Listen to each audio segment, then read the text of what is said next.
So just let the words, I know that, how many of you are not Arabic speakers? The majority. So but let the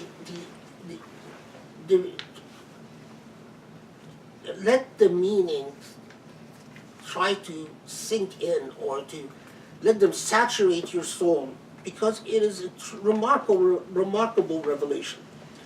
Okay, Bismillah ar-Rahman ar-Rahim. Ar-Rahman begins with a resounding and simple word, Ar-Rahman. Now, Ar-Rahman, in several surahs in the Quran, starts with Alif, Lam, Mim, Ra. Another surah starts with Ham, Mim. And another surah starts with Noon, وَالْقَلَمِ وَمَا يَسْطُرُونَ. Now put them together. Alif, Lam, Mim, Ham, Mim, Noon. What is it? Ar-Rahman. So now, the letters and the power of this word is beyond imagination. The essence of the Lord is a compassionate, merciful, loving, because that's another, as Imam Jilani says, that the essence of Ar-Rahman without love, Rahmah, true Rahmah, has no meaning. If you cannot love, then you cannot have true compassion and mercy. If you pretend to have compassion and mercy, it's so because you don't love what you are trying to help. So, and you see this all the time. People who, when they help, when they try to be compassionate or merciful, seem arrogant and aloof, and you pick it up right away. They're helping, but they're snobby. They're gross. And the reason they're gross and the reason they're snobby is that they don't have love in their heart. And that is why when you demonstrate compassion, it strikes people very differently depending on the nature of the rahmah that you have in your heart. Is it imbued with that ulfa, that husna, that sense of humble, loving acceptance, or not? Now, Ar-Rahman embraces, and that introduces to the beginning of the surah and the nature of what's going to unfold in this chapter of the Quran. That this is the nature of this God is compassion, embracing all existence within compassion. But as we will see, in many ways, the existence itself unfolds from that compassionate, as if to demonstrate the compassionate. Tushiru ilayhi, pointing to the compassionate. In other words, it is the existence itself cannot be separated from the Creator. So now, the first blessing that Ar-Rahman reminds us as demonstrative of the compassion of the compassionate, is allama Quran. The first thing that the compassionate reminds us of, God reminds us of, is that taught the Quran. Now, we pause here. What the allama means to teach. What does Quran mean? Now, at one level, it is the Quran, the book. And that the book that God has sent is demonstrative of God's compassion. That makes sense, right? But that's a layer of meaning. One layer.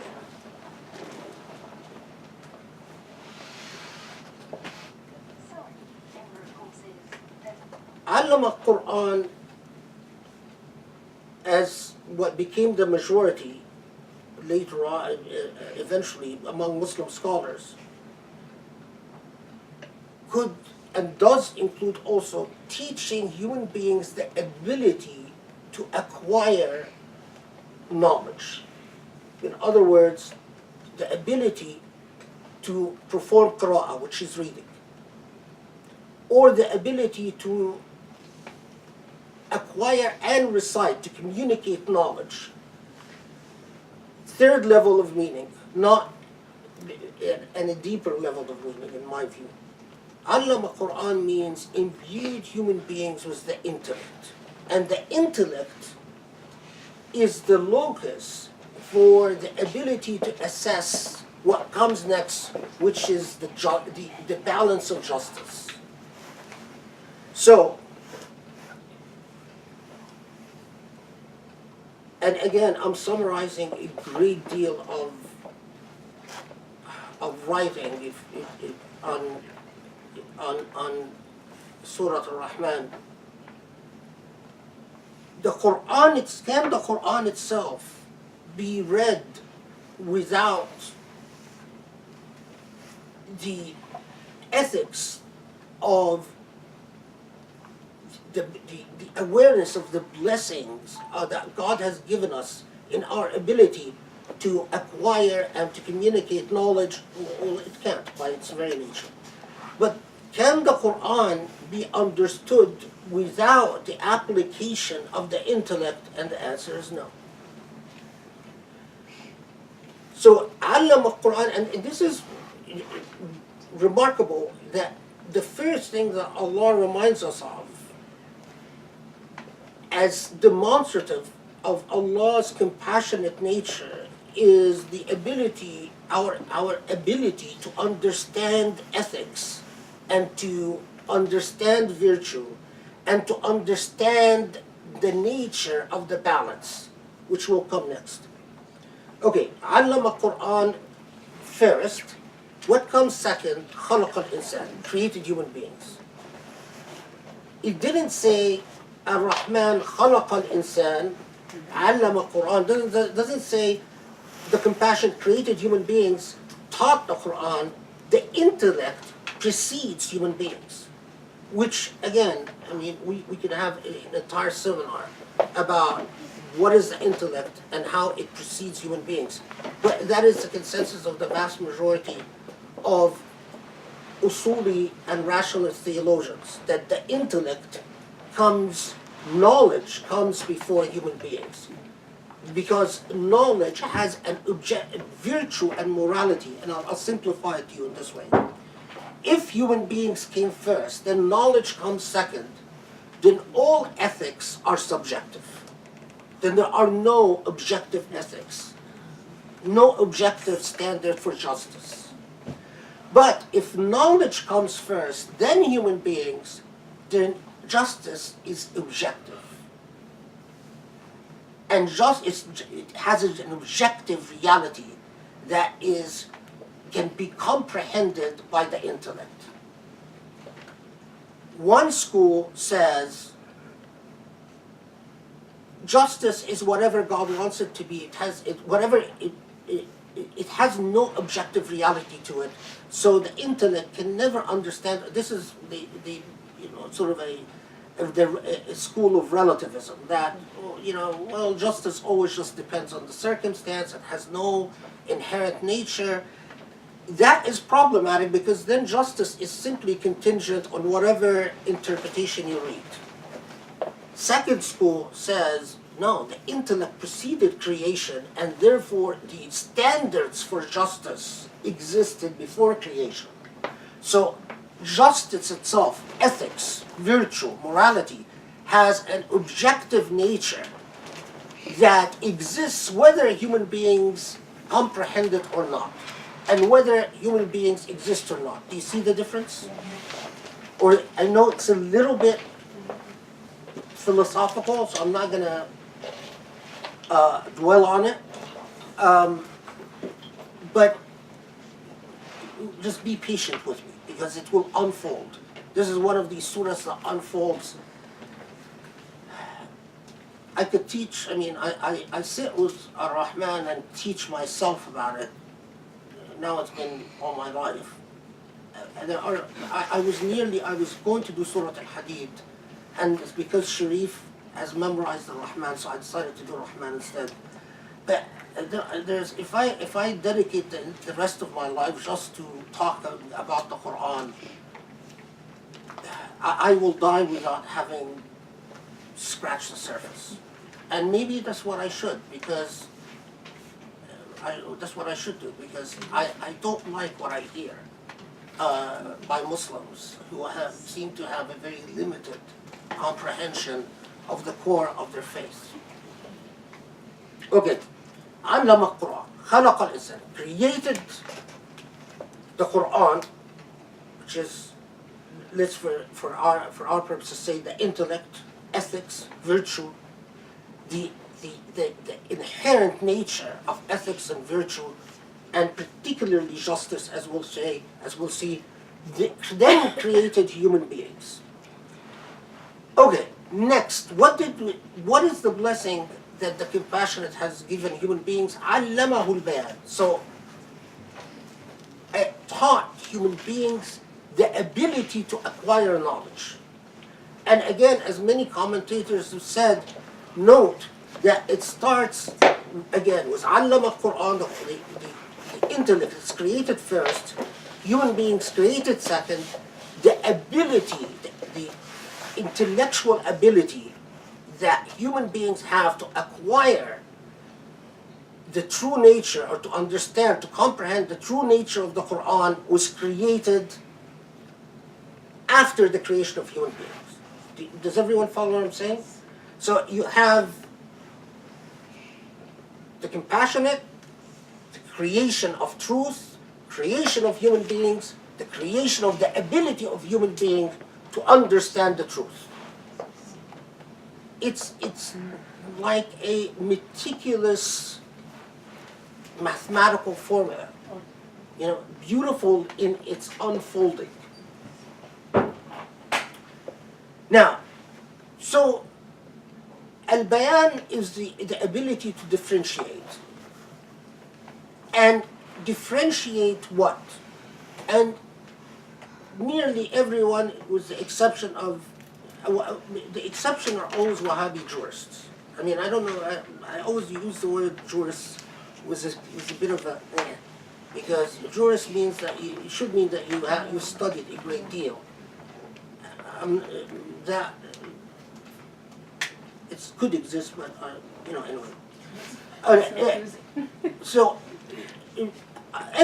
the vast majority of scholars say al-bayan is the ability to differentiate between what is bad and what is good, and the ability to understand creation, and the ability to reflect upon the Quran, the intellect, and where the intellect originated from, where the standards of things originated from, and its dependence on the divine.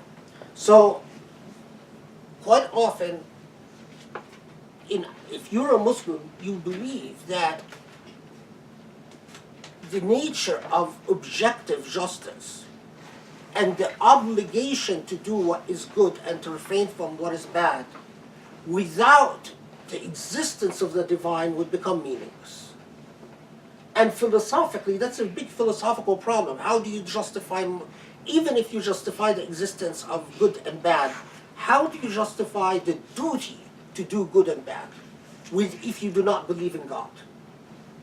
You, theoretically, as Kant said, you could understand what is good and bad as a matter of philosophical comprehension. But even if you understand what is good and bad, what obligates you to do what is good and to refrain from what is bad?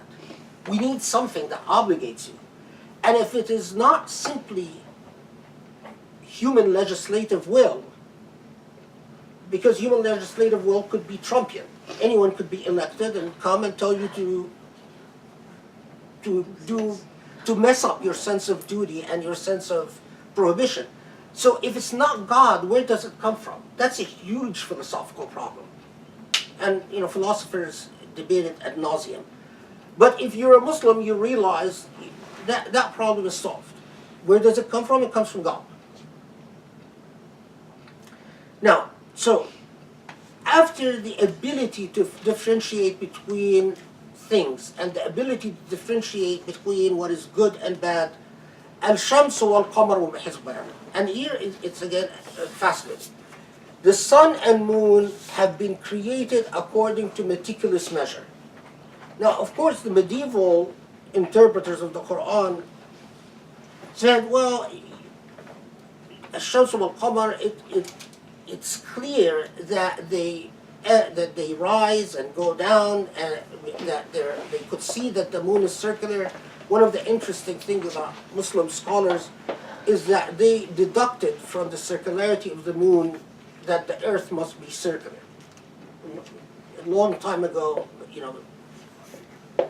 it's interesting because when Bin Baz, the Mufti of Saudi Arabia, said that the earth is flat, he actually was going against the opinion of medieval Muslim scholars who said, well, if the earth is the moon is circular, the sun is circular, then the earth must be circular. It's a simple matter. It was never the traumatic issue that unfolded in Europe about flatness and circularity of the earth and so on.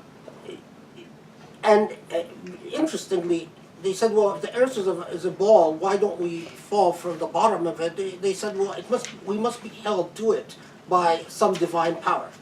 This is before the discovery of gravity, of course. But they deducted there must be some divine power that holds us, sticks us to the earth. It's a simple matter. It's interesting because when you read the amount of trauma that unfolded in Europe about it, it's rather curious. Now, so as-shamsu wal-qamaru bihizban, the sun and the moon are created according to strict measure. Now, what is fascinating here is that the literal interpretation of it is that now that you have the intellect that God gave you, you can reflect upon how carefully creation has been calibrated. Now, of course, in modern science, we realize this far more than our medieval ancestors realized. Because they had their knowledge of mathematics allowed them to understand that creation is rather meticulously done. But I think we have the ability to realize that more than they did. But further, there is a line of interpreters of the Quran. We can't just call them Sufis because not all of them belong to the Sufi school, but many of them belonged to schools of interpretation that said words have layers of meaning. If you open just Lisan al-Arab, which is a dictionary of the Arabic language, you will find every Arabic word has several pages of meaning. And that when Allah uses words in the Quran, Allah is aware of all the layers of meaning that each word holds. And that when you interpret the Quran by insisting on the most apparent meaning, that is a choice of an agent. In other words, you are making a decision, a choice, to limit the meaning to the most apparent interpretation. But there is no need, or there is no obligation, or there's no duty to do so, especially if going further and looking upon the layers of meaning that a word contains can in fact yield benefits of insight into some truth or another.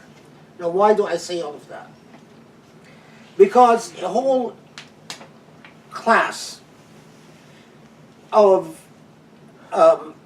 interpreters said that Shams al-Qamar, yes, it refers to the sun and moon that rise and that are the essence of night and day. But in Arabic pre-Islamic poetry, the sun was always used symbolically for the intellect, and Qamar, the moon, was always used symbolically for emotions.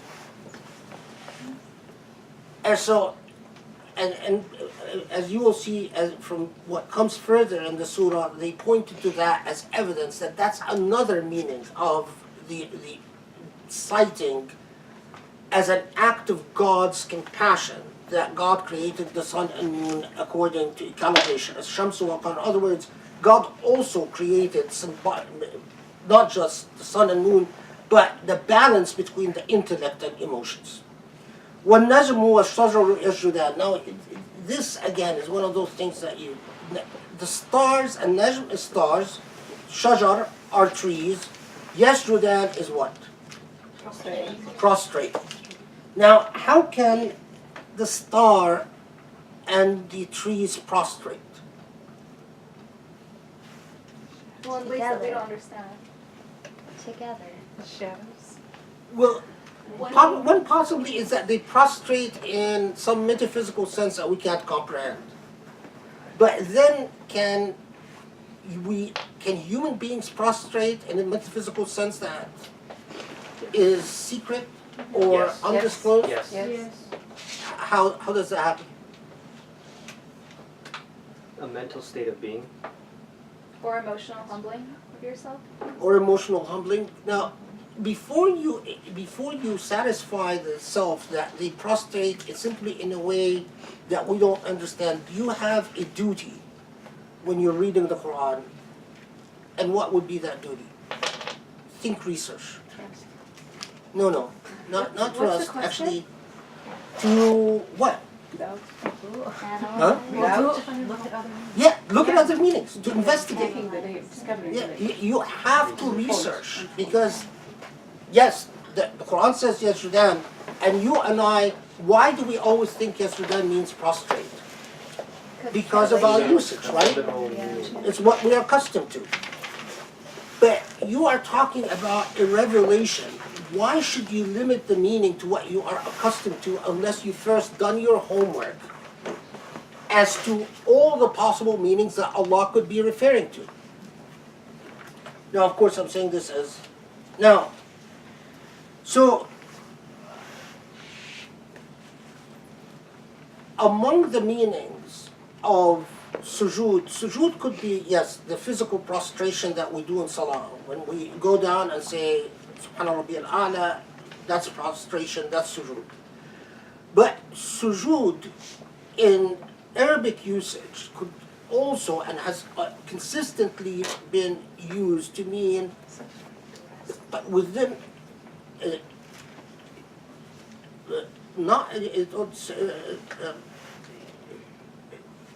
word sajada means what? A rug, a carpet, something that you that exists for your service, right? In a state of humbling obedience. That's what a sajada is. This poor rug is humbled and obedient to you because you step on it. It's not going to say you can't step on me. So, and Najm, the stars and the trees, Yashudan, many interpreters said, well, what it really talking about is that they exist in humble recognition of the compassionate. So it's not that they actually prostrate, but that nothing in this creation is outside the control, the dominion of the compassionate, which in fact connects to what comes later in the surah. So, understand that creation itself, symbolized by Shamsu wal Qamar, is calibrated meticulously. But also understand that entire creation exists in complete submission to the compassionate, to the divine. Now, وَالسَّمَاءَ رَفَعَهَا وَوَضَعَ الْمِيزَانَ. Now, raised the heavens, that's Raf' as-sama, and set the balance. Now, the balance here is the balance for the calibration of existence.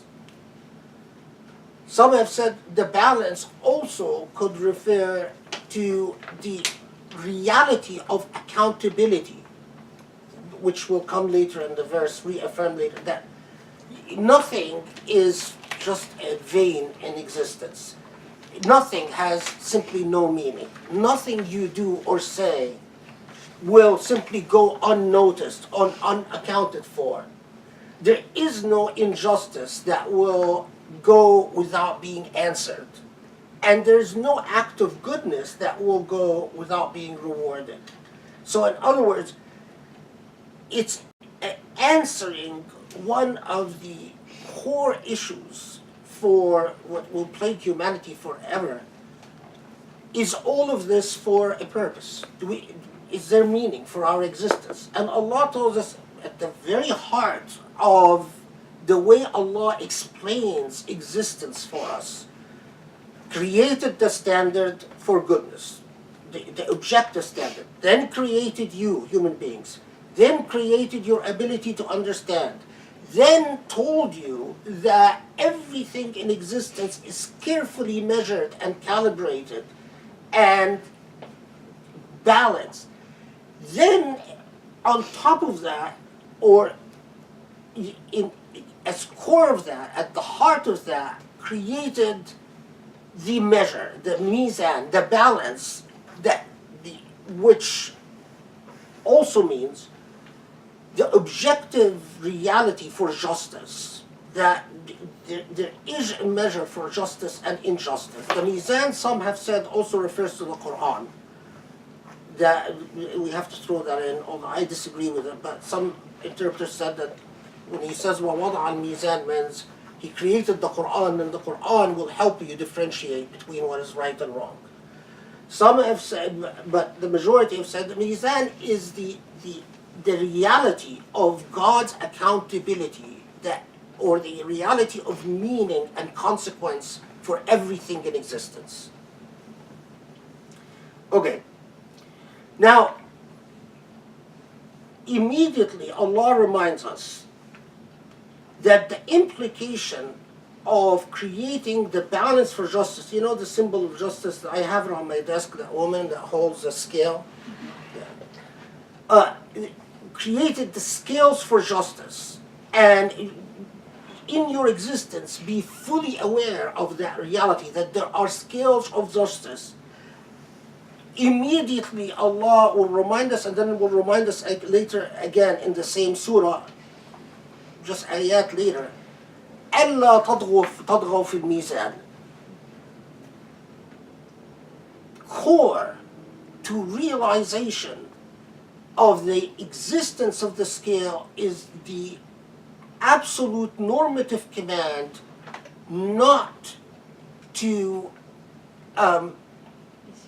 misuse or to be unjust in the way you apply the scale of justice. Now, many theologians writing on this said the biggest reason that human beings misperceive the nature of the compassionate, start doubting a compassionate God, or start doubting a loving God, is that the spread of injustice on earth.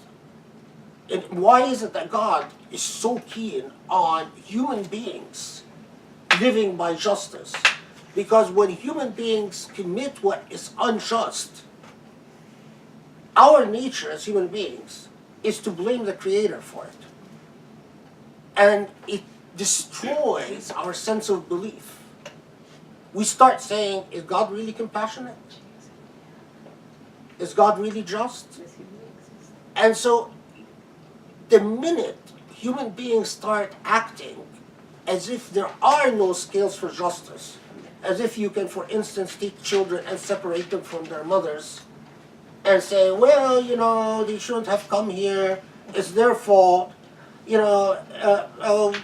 children crying because they've been separated from their mother, wah, wah, as this guy said on TV. Did you guys hear it? On the name of the Bible too. Yeah. When you start doing that, immediately the nature of creation itself is corrupted. But look at the beauty of the way that Allah teaches us about that. If you are not aware of the link between existence, if you exist in an unjust society, cruel society, and you claim to uphold the compassionate, nonsense. Nonsense. I don't need theology, I don't need long discussions. If there is cruelty and suffering, then immediately you are not upholding God manifests wherever justice manifests, as Razi would put it. By the way, the tafsir that I'm just holding is Jilani because it's not an easy tafsir to read, so I wouldn't recommend it to unless you have some training in Sufism.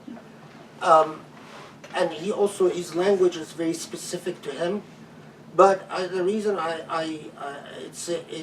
he's good in reminding you of all the different opinions that have been recorded about. So he usually notes what others have said briefly, and then he goes into his own views. If you're curious, why do I have this book in front of me? Yeah. Now, note, again, generations of scholars have noted this, and it pains those who have a close relationship with the Quran. The Quran should be like your husband or your wife. You should be married to the Quran. If you're not married to the Quran, you're missing out. That's your true spouse in existence. Because it does everything for you. It elevates you, it comforts you, it consoles you, it jokes with you, it tickles you, it berates you, it does everything for you. If you have the right relationship with it. So when you see, I'm sure you all share the same frustration when you see the meaning of God's revelation and the way Muslims today just seem to be so confused about so many things when they do not need to be. Okay, Allah تطغوا في الميزان وأقيموا الوزن بالقسط ولا تخسروا الميزان.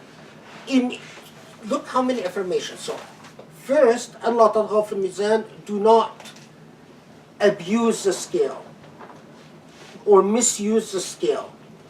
وأقيموا الوزن بالقسط, and establish the scales of justice. Second admonition. Third, وَلَا تُخْسِرُوا الْمِيزَانِ, and do not cheat or take shortcuts when you use the scales of justice. So 3 quick admonitions, all going to the scales of justice. So how important are the scales of justice for the Rahman? Critical. Again, it is not, I cringe when I hear Muslims say something like, oh, he talks about justice as core in Islam, he's a Muslim reformer. No, it's insane. Reformer, what reformer? Or is liberal or progressive? What liberal? What progressive? This is the message of the Quran. It's not mine. It's not al-Razi's. It's not al-Ghazali's. It's not Jilani's. It's not the other tafsir I have here is al-Mawardi. There in Thousand Oaks, there are over 100 different tafsirs that you can consult. But Allah starts with this admonition, reminder, powerful reminder that reflect upon the Rahman and then tells you what we know from our experience as human beings. Without the scales of justice, your ability for bayan, your ability to understand and differentiate between good and bad will be corrupted. And you must rely on that ability to differentiate between good and bad, which has an objective essence. Because Allama Quran, as we said, before created human being, it will be critical for establishing the scales of justice. And if you do not establish the scales of justice, then the relationship with the Rahman, your ability to understand the compassionate nature and the loving nature of Allah will be truly challenged. It's like a symphonic unfolding. It reminds me a lot when I'm listening to my favorite symphonies. It's a symphonic unfolding of meaning. Yes. How can we establish the scales of justice, like, in our lives? How can we do that?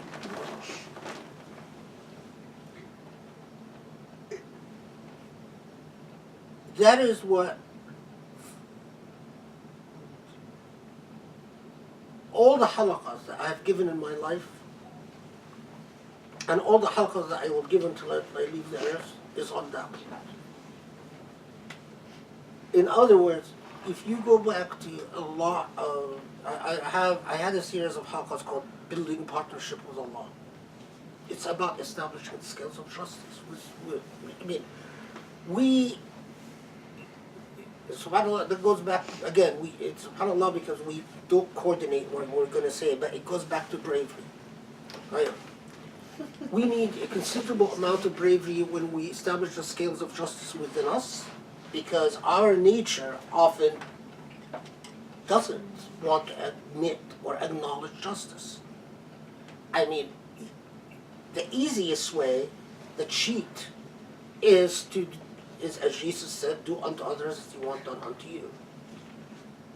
Because if you can internalize the perspective of others, you will know what their rights are. But that is so difficult. And Allah made us this way because can you imagine if you internalized the perspective of a child, for instance, who's being separated from his mother? Grace internalized that to an extent. She became obsessed with sitting in front of her computer crying over the videos of children crying. She became like a zombie. And then she got sick. This week. Yeah, she started throwing up and sleeping the whole day because she got really ill. I'm convinced it's because of the internalization of the suffering of these children. If I watch Al Jazeera and I see what's happening in Syria or in Yemen, and when I internalize, I fall apart. Now, I need a little bit of injustice so I can function, because I had an article to finish. And every time I see what's going on with the Yemeni refugees or the Syrian refugees, I fall apart. And I just cry and pray, and cry and pray. But I know that that is not what Allah wants. So I have to distance a little bit and shut off the TV and refuse to think about. But the vast majority of us don't even spend a minute internalizing. And it's an exercise. I mean, I've said this story before, but I'll say it. When my first sheikh, I was a kid, sort of I had a very high IQ. Always got very good grades without studying. Everything came easy to me. So I sort of snobby and snotty and arrogant. So my father takes me to these halaqas, shuyukh, and the first sheikh I had, Sheikh Adil Eid, Allah yarhamu, said, you, and I know that I know because I asked my father and I asked him, and they both told me that my father and him did not have a discussion about me before. So, but he just looked at me after the first halaqa, sized me up. And then he said, every day, you will go into the kitchen and prepare my lunch, which I will have after the halaqa. His lunch was always the same thing: cut tomatoes, a chunk of white cheese, and I mix the tomatoes with the white cheese, add a bit of olive oil, and that's it. Arish? Oh. He always had the same thing. Now, of all 30 kids, and I was the only kid that for 40, 50 days had to prepare his lunch. Later on, he told me why. He said, because I noticed that you had a snotty look about you. And you had to be humble through service. Now, if I was an American kid, I'm lucky I was in mosque, because if I was an American kid, I would have said, screw you, man, and stormed out, right? And alhamdulillah, I didn't think that way. And it was very humbling. Huh? Didn't bother you at the beginning? No, it bothered wonder? me. It bothered me a Yeah. great deal, but Yeah. alhamdulillah that To accept Allah you. That you- inspired me not to ask. Yes. I eventually, after about 3 weeks, I started being very proud of it. I started feeling special and happy. Yes, yes. But at first, I was resentful. I I want, understood right away that. yeah, I because want you to are smack him and storm out. I mean, خدام أبوك يعني. But yeah, you know, I'm not your servant. But I didn't. But it was an extremely valuable I'm lesson. sorry, how old were you? I was 14. If he was in America, he would have Perfect asked you to age. mow his lawn or walk his dog or something. Well, especially in Egypt, if you go serve in the kitchen, you know, Like a maid. yeah. Oh. Yeah, so it had, it was full of meaning, full of information. And his kitchen, he had a very poor kitchen. It was, really, very simple, falling apart, very old. I mean, it's not like you were working with luxury stuff. And when often I would come in and I said, there's no dish, and he says, well, go to, Go wash find one, wash one. Ask the neighbors if they took my dish, so I would go to the Create neighbors. one. Create one. No, I would go to I would go to the neighbors, do you take the sheikh's dish? Oh, yeah. It was, yeah. There were sometimes I wouldn't find enough tomatoes, so then I would go to the neighbors, can I borrow tomatoes? Oh, we don't have enough tomatoes, or oh, look, this tomato, but it's all mafa'asa and so on, all mushy. So then I would go tell the sheikh and say, well, go get tomatoes. And so I would go to the souk in the street and get tomatoes, come back, With your own wash money? them. Yes, that was part of it. I mean, Generous. With your own money, would you ask the sheikh to give you money to go buy tomatoes? Wait, it's not that expensive, is it? yeah, it was not expensive. It was, That's a very American attitude. Give me money, you don't have tomatoes. And also interesting because we didn't think of sheikhs like we think of scholars now. So it's not like you're serving. After the 3 weeks, maybe you felt it. And especially that he was a very Kind. poor and kind man. But I mean, there wasn't a piece of furniture in his home that was not broken. That was not inherited from other generations. He in the side of his building there was the building he lived in, there was a big crack. And we would always joke that as we were attending the Halaqa, maybe the building will collapse on us. We'd always joke that maybe, we should not ever attend too many people, because then if we walk on the stairs, maybe we'll bring the building down. No, I mean, they were beautiful days. But going back to this, establishing the scale within yourself and around you, the bravery of confronting yourself with all your arrogance and all your comforts, because we are often the most cowardly when it comes to something that we have grown comfortable with. And we don't want to challenge it.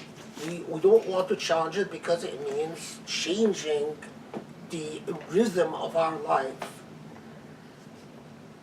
But I mean, it contains a great deal of philosophy, but it's remarkably simple. As the Prophet ﷺ said, justice is to give each its right, and to each its right. So even as Hassan Hatut Rahmanullah used to say, he would say part of justice when you write, I have horrible handwriting, and he would say to me, I don't know what you think of that, but see, you have bad handwriting because you are unjust to your words. So that when you write out the characters, you don't take the time to give each letter its time. Did he have very good handwriting? He had beautiful handwriting. He's the only medical doctor that had beautiful handwriting. I've never seen a medical doctor with beautiful handwriting. Does that mean all doctors are unjust with their? Yeah, they're unkind to the letters. Yeah. But I mean, justice, the philosophy of justice extends to everything, internally and externally. And again, I go back because it pains me the greatest when I see it with Muslims, because our core revelation was about that at a time when the world did not necessarily associate monotheism with a strict balance of justice in existence. So when we live when you see what the Saudis and the Emiratis are doing to the Yemenis, or what the Egyptians are doing to the Bedouins of Sina, or what the Emiratis and the Egyptians and the French are doing in supporting a certain faction in Libya, it's horrendous. It is offensive to the core. The fact that it comes from a Muslim is more offensive than when injustice comes from a non-Muslim. Leave alone Syria. Syria is just the open wound that doesn't heal. Okay, let's take a break here because we're gonna start getting even far more serious with Surah Al-Rahman.